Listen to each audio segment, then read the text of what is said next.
Hello, good afternoon, all the students of class 10. I welcome you all to my distant learning class.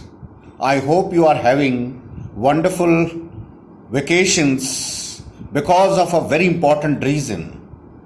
But we will be in touch with each other like this, and I will continue my classes like this with you till we overcome the issue which we are facing in the entire world.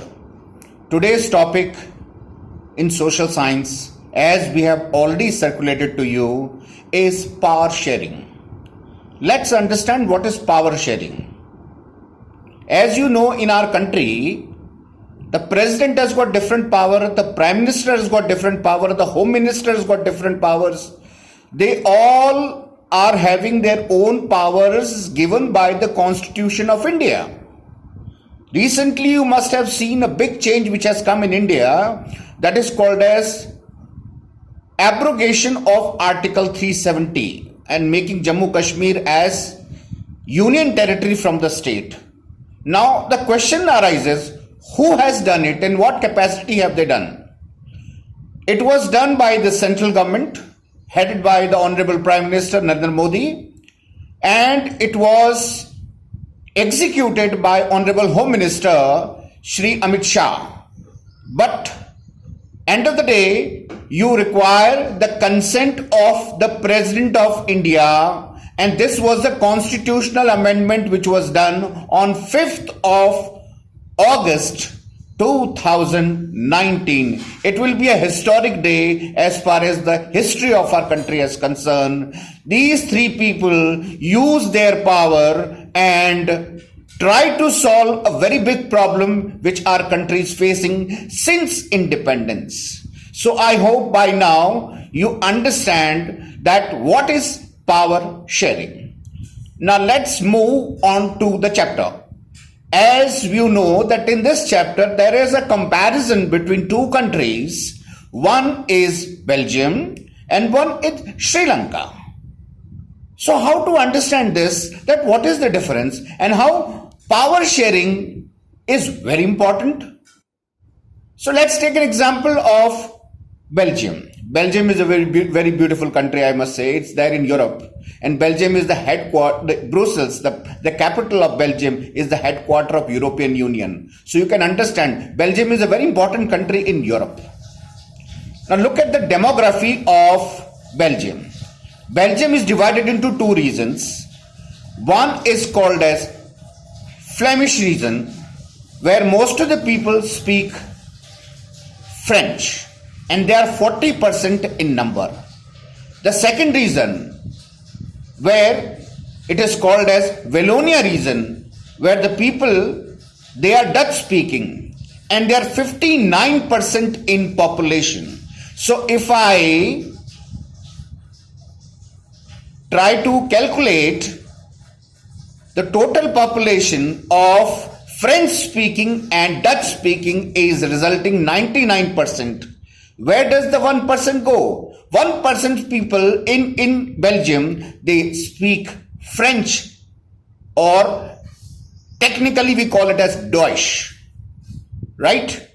So this is the composition of Belgium.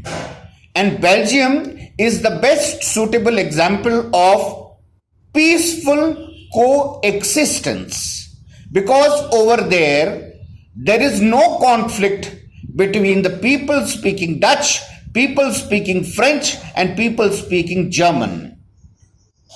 They're having a wonderful system, right? Now, as I told you about North and South region, but there's a different story which you need to understand in a different perspective. That is called as the Brussels, the capital. If we look at the capital Brussels of Belgium, 80% people here speak French and 20% people speak Dutch. Is it different than the entire country? Of course. And more importantly, most of the business, money, education are there with French. So you can say in Brussels, the capital, French are dominating, and the remaining country, the population of Dutch is in a majority. But I can tell you they don't have any problem. They exist peacefully, and the government has done a wonderful system which I'll be sharing with you now. Let's talk about Sri Lanka and let's have a comparison. How these countries are different from each other.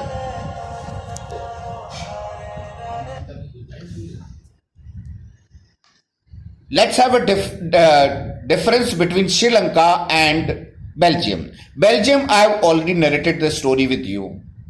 Sri Lanka has got a different issue. Sri Lanka is a theocratic country in some sense.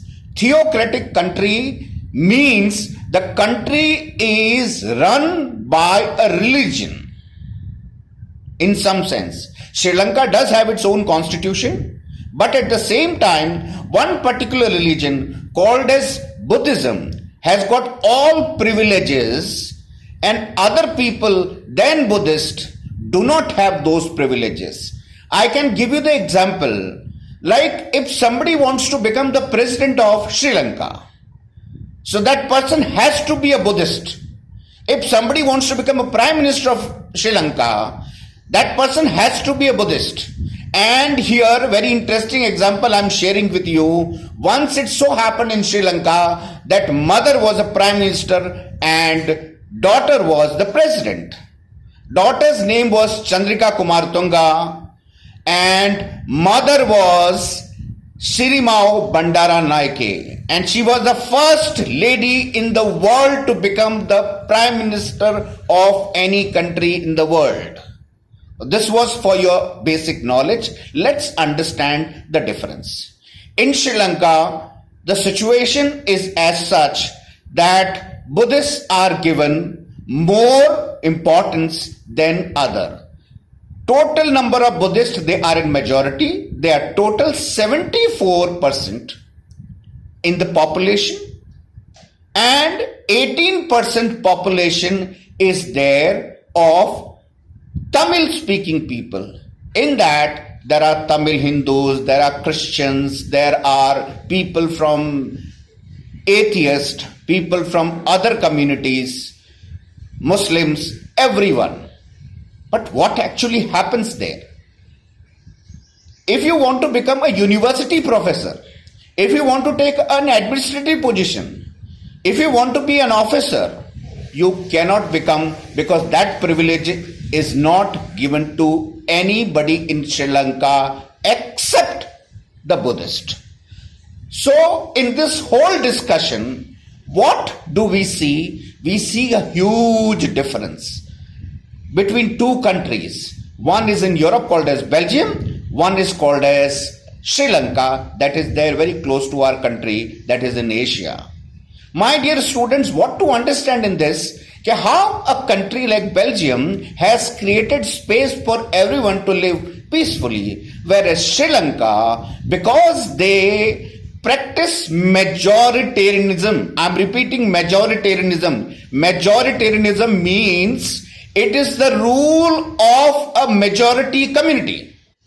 For example, if you look at India, if Hindus start ruling and other religions don't get right of anything, then it will be called as majoritarianism. But in India, we don't have majoritarianism. We are all equal. But in Sri Lanka, it is there because the majority community, Buddhist only rule. So I hope you have understood the meaning of majoritarianism very well. Then if you look at Sri Lanka, because of this issue was in a big problem, and I call it as civil war. The civil war continued in the 80s and the 90s. What actually happened? Tamils, they made their own militia group. Militia group means that you can call it as insurgents, you can call them as not terrorists in one sense, but Yeah, you can say that they are not happy with the present government. You can call them insurgents, you can call them, let's call them terrorists as well, not an issue. So, what did they do? The Tamils made their own force called as LTTE, Liberation Tigers of Tamil Eelam. They got weapons from all Western countries, funded by so many people, and they fought with Sri Lankan army, not for one day, it is more than a decade. That means it's more than 10 to 15 years. And their head of LTTE, Prabhakaran, took an oath that I am going to create a separate nation in Sri Lanka that is called as Tamil territory. But somehow it wasn't fulfilled. Sri Lankan army defeated all Tamil tigers. Prabhakaran was killed, and till today in Sri Lanka, this problem of majoritarianism, discrimination, no rights given, equality to all. The constitution was amended in 1956, which says all important positions, right from a university professor to the president, the highest authority in Sri Lanka, will always be a Buddhist. For your surprise, I would like to share one more thought. All those who love cricket, you must have seen Sri Lankan cricket team. They have their name called Hassan Tilakaratne, for example, Sanath Jayasuriya, for example, Atapattu, for example, Arvinda De Silva, for example. I must tell you, dear children, they all are Buddhist. And for your surprise, there was only one Hindu player so far who has played cricket for Sri Lanka, because he was the highly talented person, and his name is none other than Muthaiya Muralidharan. So imagine, in that country which believe in majoritarianism, how it was very difficult for a Tamil to make a place in the team. He made the place in the team because he was outstanding. So I hope the things are very crystal clear. What is the situation in Belgium? How it is different from Sri Lanka? What is the situation in Sri Lanka? How did it go up to the civil war? Why LTTE, I repeat, Liberation Tigers of Tamil Eelam, was formed? What were their objectives? But they did not succeed. Now, at the moment, Mr. Rajapaksa is the president of Sri Lanka, and situation remains same. Conflict is still there, but it is marginalized. The more or less Sri Lanka, which was a burning country 15 years back, now settled down, but majoritarianism is still practiced, and it will be practiced forever, as I see. So thank you so much. I hope you have understood the difference, the broader difference between these two countries. Tomorrow I will go into the depth of these chapters. Please be ready with your valuable questions. Thank you so much. Have a wonderful day ahead.